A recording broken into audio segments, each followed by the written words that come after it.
Hey guys, Machines Mal here. I just wanted to show you this Shindaiwa hedge trimmer I picked up today. It's an AH230.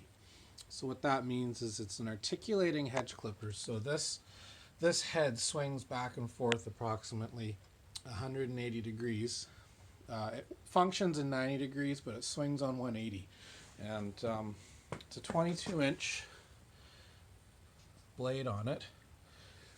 And up here is a little, I think it's a 23 or a 24 cc, so it's a small engine. It's two-stroke, single cylinder, so it uses mixed gas, 50-1. And I picked this up cheap, a yard sale, for about 30 bucks. Doesn't run. The owner said he just wanted it gone.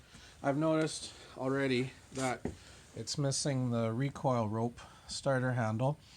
So I'm going to have to fix that.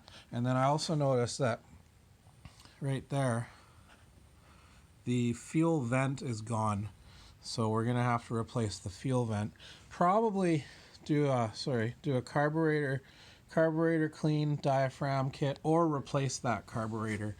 And we're probably going to have to replace those fuel lines, just like on the steel hedge trimmer we just built, which I have to say I sold today for $225. So that was a good deal. We picked that one up for $30, and we spent $12 on the coil, and we spent $26 on the carburetor. So altogether we were into it for about $75, and it just sold this afternoon for $225. It was awesome. So we're going to do the same job to this machine, this AH230, and hopefully she turns out. This is a nicer machine, having the articulating hedge trimmer head that flips over. I think this would command a higher price. We probably get maybe $250 for this. It depends on, again, how nice it runs when it's done, but it's in good shape. So stay tuned. This is part one of this video. I'll make another couple parts and stick it all together, and we'll show you guys how to get one of these things running in case you find one at a yard sale somewhere. Thanks for watching.